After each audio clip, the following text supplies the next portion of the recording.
Hi, I'm Alan Davis. I'm the Director of Media and Communications here at Asian Sky Group and Asian Sky Media. And I'm delighted today to be joined by Roselle Wong of Sino Jet, who is the Director of Service Delivery. Roselle, how are you? I'm good. Hello, Alert. Thanks for having me today. And hello Absolutely. all. Absolutely. So can you just start by just sort of briefly outlining your role with Sino Jet, please? Mhm. Let me introduce myself a little bit first. My name is Roselle, Director of Service Delivery with Sino Jet. The work I'm doing is mainly about service, apparently from the title you can tell. From client services, cabin services, I will be taking care to see what's the area for improvement, what are we doing at the present, and my duty are mainly taking care about the service. Um, what are we doing in the present? We usually look into it and find out the service gap. And in the future, what do we do for the training? What do we having ideas input in the whole service process to make our client happy to stay with us. And so, I mean, Mhm. going through sort of last year was a pretty tough year for pretty much everybody. It is. How was last year? Do you think for Sinojet? Um, well, is challenging, I may say, but in general, after the epidemic situation in China, is more like a controlled environment. We feel very safe to live and work in here. So it's challenging, but yeah, I think we made it. We gone through a lot. So. And are you seeing the sort of a momentum from last year sort of carrying over into the first quarter of this year? Mhm. Yes. Well, actually, compared to our data for the first quarter of 2020 and 2019, there's significant increment in this year. The number of flights increased 70% than in 2020 and 60% more than in 2019. And in terms of flight time, we are having 20 and 40% increment than in 2020 and 2019, respectively. So I may say it's challenging, but we made it. And even though we have a lot of increment in this year. Mm.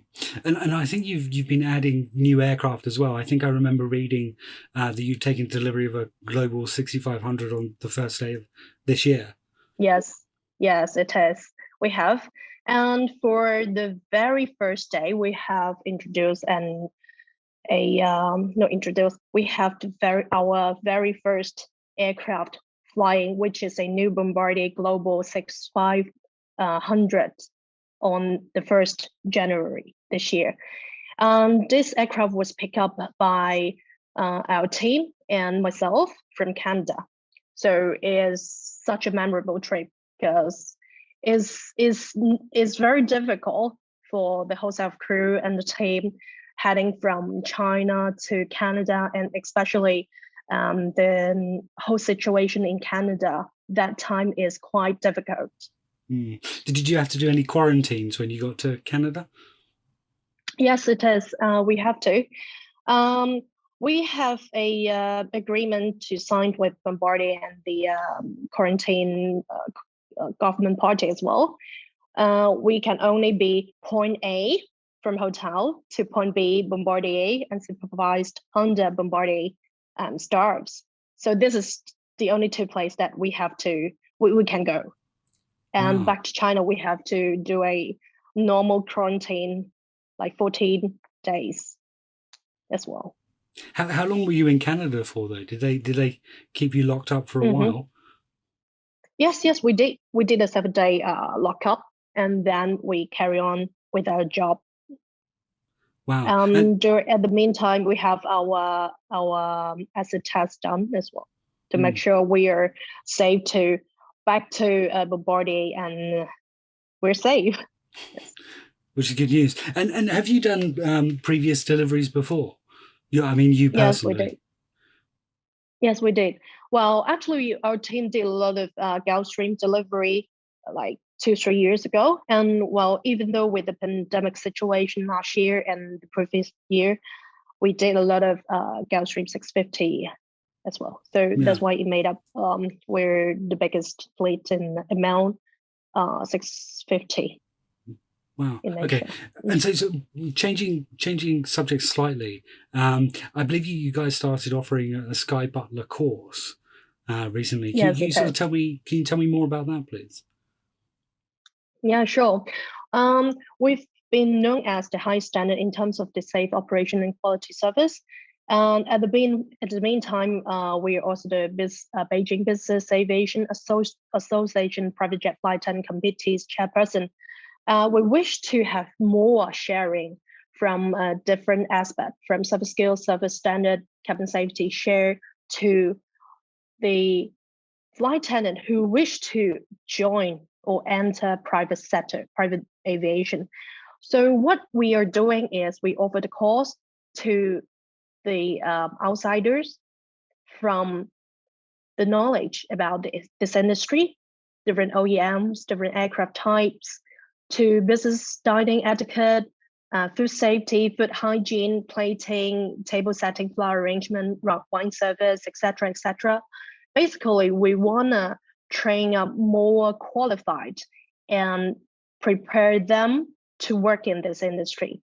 For client side, it's good that we have more trained FA for them to select. For company side, we have those FA who are trained and they know what to do. In the future, they will have a higher standard or better understanding about the industry. So to the FA, we have lot more public chances or open door for them to understand this industry. And those trainees that come on the course, do they sort of typically come from airlines? Are they typically flight attendants on airlines and want to make that jump to corporate aviation? Mm-hmm. Mm-hmm. We wish to target some flight attendants who have commercial background. This is our target. But recently we have some more inquiries from PAs, clients' personal assistants. They want to know, well, actually how to manage everything in the aircraft, and so that they can line up their service in the client's clubhouse. And we have some more inquiries from the charter sales from the other company. So these are out of my expectation. Absolutely. And so do you see that training side of the business something that could be expanded upon in the future?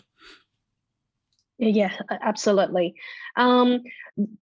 Since the market, we're only having like 400 something, not to 500 aircraft in the whole China market. We see a lot of expansion in this area, in this industry. So once the industry getting more opened or getting bigger, there will be a lot more chances and there will be a lot more opportunity. So that's why the courses will be expanded. Absolutely. And what about other expansion for Sino Jet during, specifically during sort of this year and maybe next year as well? We spoke earlier about how 2020 was a pretty tough year for pretty much everybody. Yep. There was some growth in the market, certainly. I know Sino Jet has managed to sort of add a few aircraft to the fleet as well. But how do you see that going forward? Do you see things calming down and settling down this year, or do you think we'll have to wait a little bit longer for that recovery to come? Well, actually, I think there will be some more growth in this industry and the willingness in buying business jet. From a client's point of view, say 10 years time before, they see it as a luxury product or luxury item. So now they're turning their mindset in, this is a business tools which offering efficiency, privacy, and safe travel to them. This is to enhance their business success at the meantime. So their mindset has been changed. So I see a lot more growth regarding their willingness. And because of the government policies has changed as well, they have some new ideas or supports in the aviation sector. So it's definitely a growth. And you mentioned safety earlier on. I mean, how many changes have you had to make to the service on Sino Jet Mhm. to make sure that there are not so many COVID touch points? Mhm. Well, we do emphasize on three different parts. The first part is the frontline um, employees. Make sure they are safe and healthy to work. Do they have the COVID test done before and after flight? Do they have a safe working environment after landing? Do they have a safe hotel to stay with?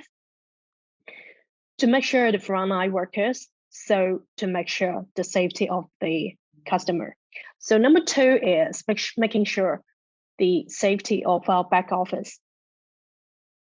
Same measurement, we always monitor their health, their the body temperature. Did they meet up anyone who are suspected to have infection? These are all the measurement. And lastly, from a point of view from client side, we do a lot of cleaning, disinfection before and after flight, and making sure the frontline staff safe to work, they're healthy enough, they're free from infection. This is also part of our service to provide them a safe environment to travel on. Mm.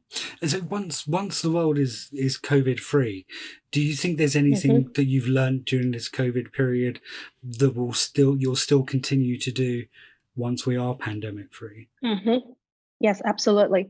The cleaning and disinfection procedures, how we source the third parties catering, we will look at more seriously, and we have a different angle to look at the same point at the moment Mm. than in those days. Okay, that's fair enough. And so one sort of last question: what can we expect from Sinojet in the next couple of years? hmm Well, actually, we will continuously doing the best that we could by improving our operation capability, improving our safety and service standard.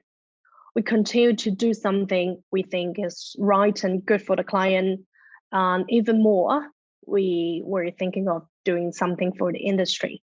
So we wish to achieve a highest standard of everything, and then at the end, trusted by the customer, keep them happy in the company, aircraft staying with us, and then our company making profit.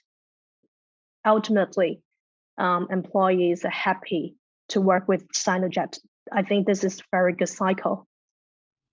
Absolutely, I think that's probably a perfect note to end it on. So I guess I'll say thank you very Yeah. much for your time. Thank you. Thank you very much, Alert. It was very happy to talk to you today.